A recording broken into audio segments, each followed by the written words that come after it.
puja dan puji syukur atas kehadirat Allah SWT. Semoga senantiasa kita diberikan rahmat olehnya. Kedua kalinya, sholawat serta salam tak lupa mudah-mudahan tetap tercurahkan kepada junjungan kita Nabiullah Nabi Amin Nabi besar Nabi Muhammad SAW. Mudah-mudahan kita kelak yaumul qiyamah mendapat syafaatnya. Saya Lutfiatul Maisarah, kelas 2 EPHI, akan menganalisis Pancasila dalam perspektif Islam demi memenuhi mata kuliah Pancasila. Sebelum menganalisis Pancasila dalam perspektif Islam, perlu kita ketahui Pancasila merupakan suatu ideologi dasar negara yang menjadi landasan dari segala keputusan yang dihasilkan oleh bangsa Indonesia. Menurut Profesor Dr. Andes Raden Mas Tumenggang Notonegoro SH, Pancasila merupakan dasar falsafah ideologi negara yang diharapkan akan menjadi pandangan hidup bangsa Indonesia.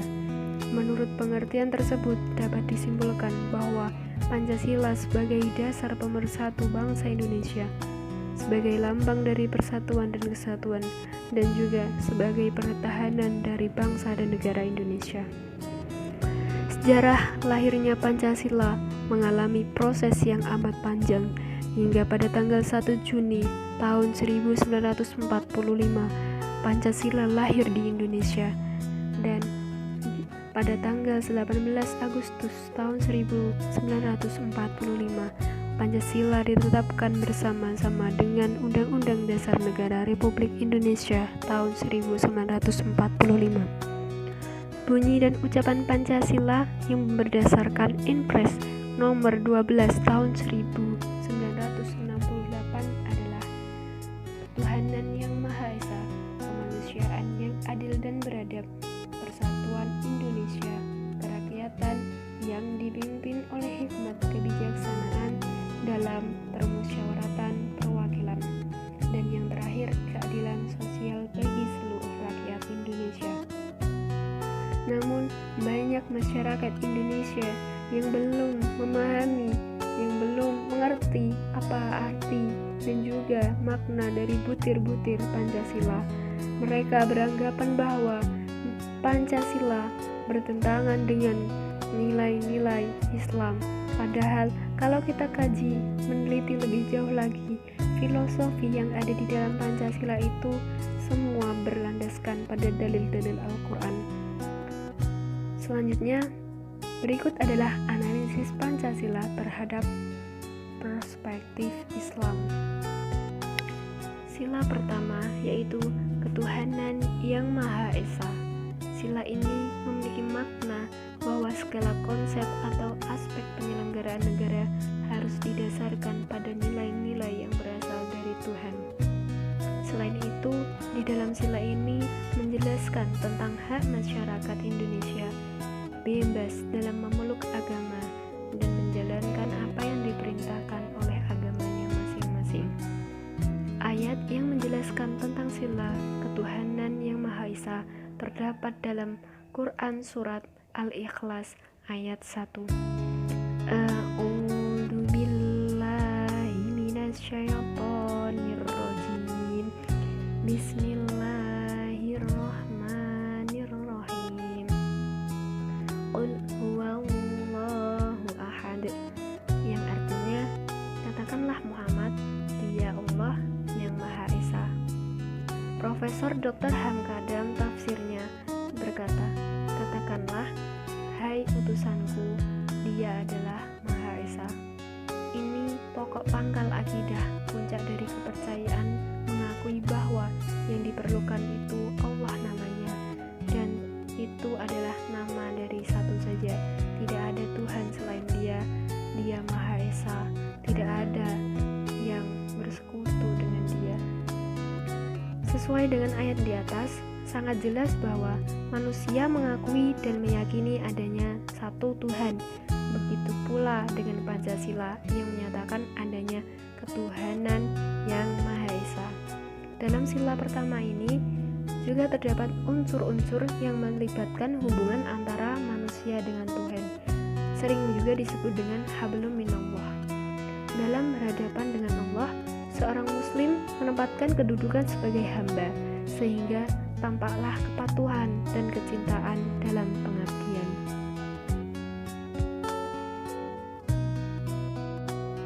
Sila kedua, kemanusiaan yang adil dan beradab. Sila kedua ini terdiri dari 3 suku kata. Yang pertama, kemanusiaan.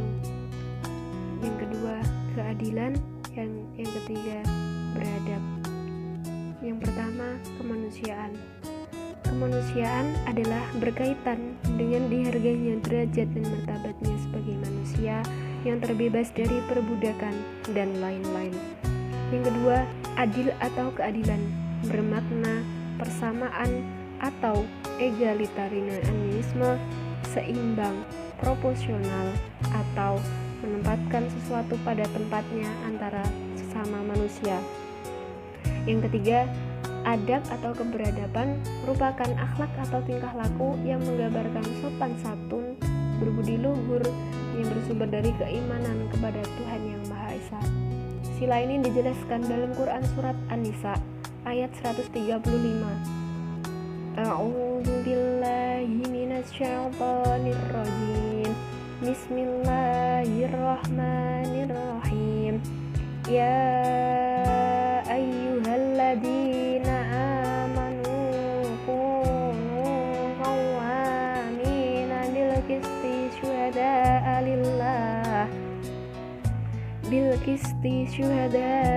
lillahi walau ala anfusikum awil walidaini wal aqrabin iyakun ghaniyan aw faqiran fallahu a'la bihima fala tattabi'ul hawa an ta'dilu wa in talqu aw tu'ridu fa innallaha kana bima ta'maluna khabira.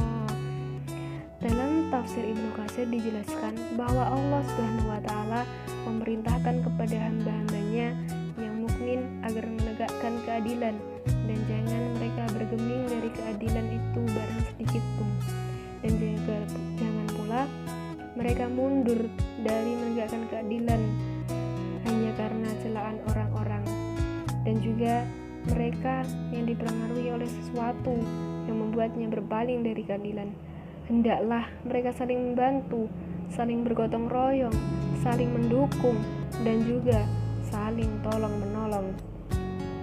Sila kedua ini menjelaskan bahwa pentingnya memanusiakan manusia yang dilandasi dalam keadilan dan berbudi luhur atau berakhlak, karena manusia merupakan makhluk yang paling sempurna di antara beberapa makhluk ciptaan Allah Subhanahu wa taala. Maka sifat adil merupakan sifat yang mutlak yang harus dimiliki oleh manusia. Sila ketiga, Persatuan Indonesia. Pada prinsipnya, sila ini menegaskan bahwa bangsa Indonesia merupakan negara kebangsaan. Bangsa yang memiliki kehendak untuk bersatu, memiliki persatuan perangai karena persatuan nasib.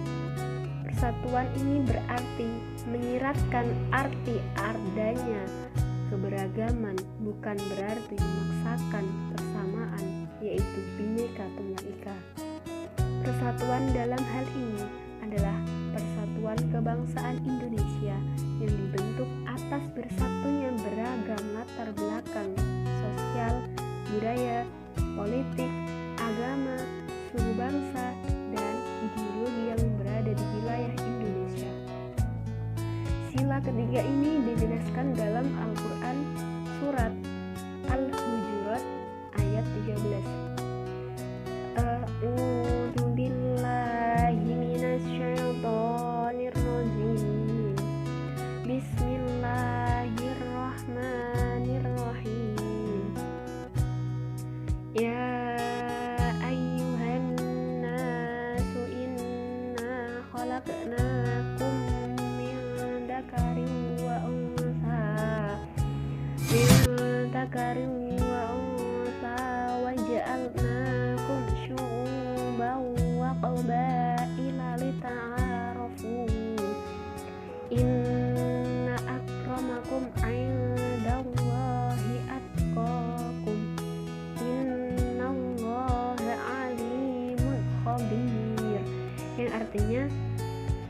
Hai manusia, sungguhnya kami menciptakan kamu dari seorang laki-laki dan seorang perempuan, dan menjadikan kamu berbangsa-bangsa dan bersuku-suku, supaya kamu saling kenal mengenal.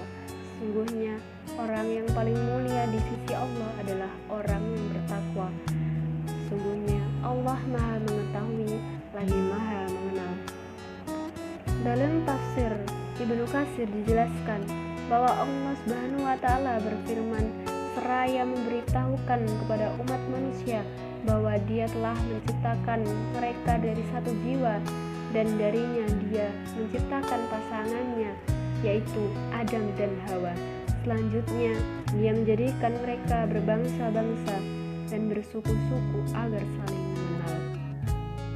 Dalam hal ini Islam sejalan dengan konsep Pancasila, karena secara konkret Islam mengajarkan tentang upaya-upaya menyikapi keanekaragaman masyarakat dan bangsa, yaitu persatuan dan kesatuan manusia perlu diikat oleh persaudaraan. Persaudaraan yang dimaksud adalah persaudaraan universal, di mana umat manusia diikat tanpa mengenal warna, identitas etnis, dan agama yang dipeluknya. Sila keempat, yaitu kerakyatan yang dipimpin oleh hikmat kebijaksanaan dalam permusyawaratan perwakilan. Pada prinsipnya, sila ini menegaskan bahwa bangsa Indonesia akan terus memelihara dan mengembangkan semangat bermusyawarah untuk mencapai kata mufakat. Bangsa Indonesia senantiasa menjaga dan memelihara asas demokrasi dalam membangun kearifan dan kebijakan dalam bermusyawarah. Sila ini dijelaskan dalam Quran Surat Ali Imran ayat 159. A'udzu billahi minasyaitonir rajim. Bismillahirrahmanirrahim.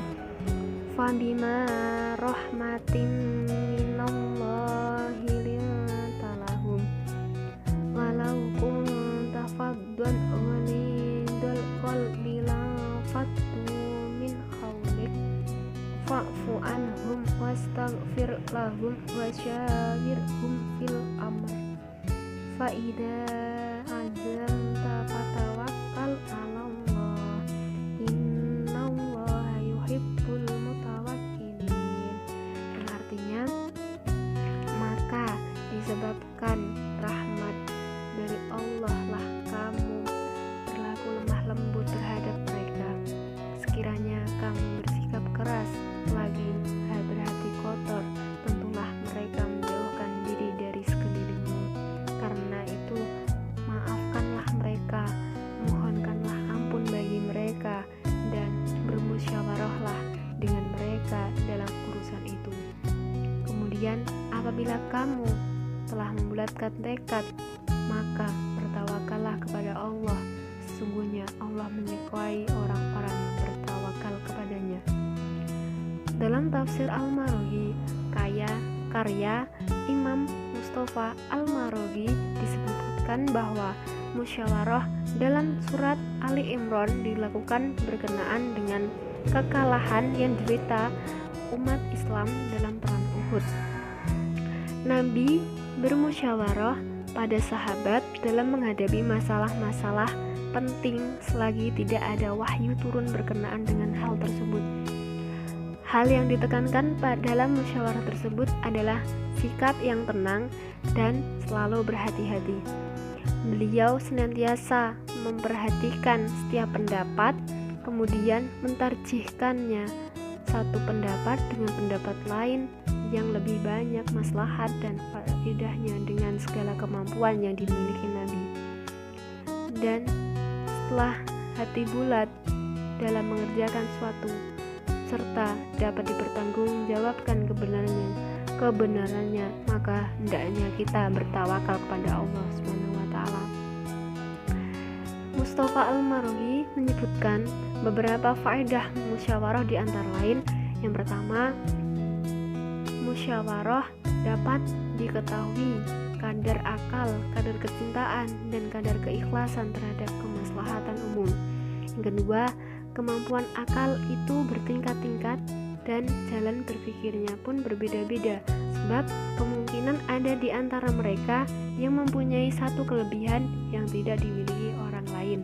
Yang ketiga, semua pendapat di dalam musyawarah diuji kebenarannya, lalu dipilih pendapat mana yang terbaik. Yang keempat, dalam memusyawarahkan tampak pertautan hati untuk mensukseskan sesuatu upaya kesepakatan hati. Sila kelima, yaitu keadilan sosial bagi seluruh rakyat Indonesia. Keadilan berasal dari kata adil yang mengandung arti bahwa sesuatu keputusan dan tindakan didasari atas norma-norma yang objektif, tidak subjektif, apalagi sewenang-wenang. Dengan tidak terdapatnya perlakuan yang sewenang-wenang, maka semua golongan itu sama, tidak terdapat golongan mayoritas dan minoritas karena tidak memihak pada suatu golongan tertentu. Keadilan tersebut menunjukkan bahwa peran manusia secara umum berbuat adil baik dalam perbuatan, sikap, dan ucapan. Keadilan juga mencangkup pada arti menghukumi sesuatu keputusan atau mengambil suatu keputusan dengan bersifat adil. Ayat yang menjelaskan dalam sila kelima ini terdapat dalam Quran surat An-Nahl ayat 90. A'udzu billahi minasyaitonir rajim. Bismillahirrahmanirrahim. Innallaha ya'muru bil 'adli wal ihsani wa ita'i dzil qurba wa yanha 'anil fahsya'i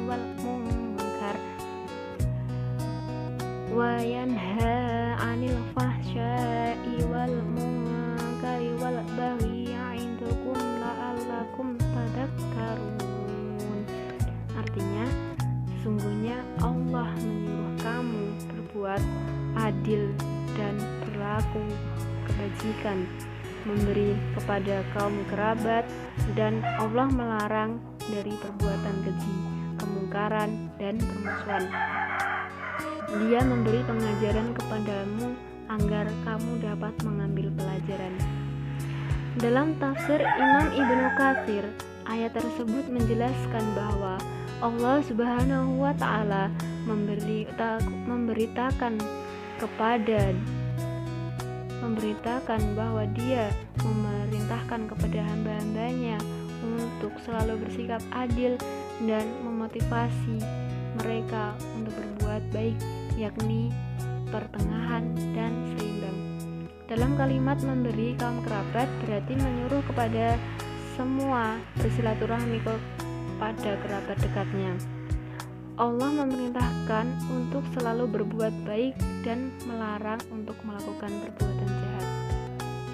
Di Indonesia sendiri terdapat berbagai keanekaragaman seperti ras, suku, budaya, dan adat istiadat.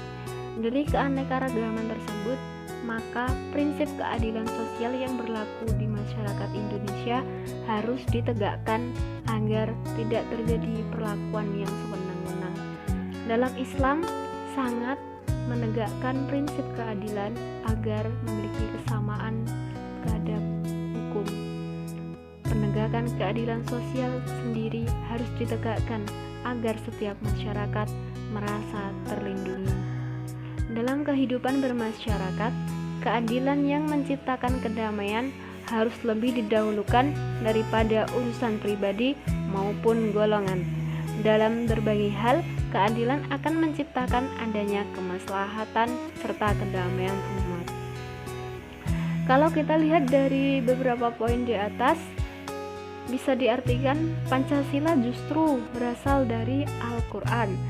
Dalam arti yang lebih luas bisa dipahami bahwa Pancasila justru mengamalkan ajaran Al-Quran.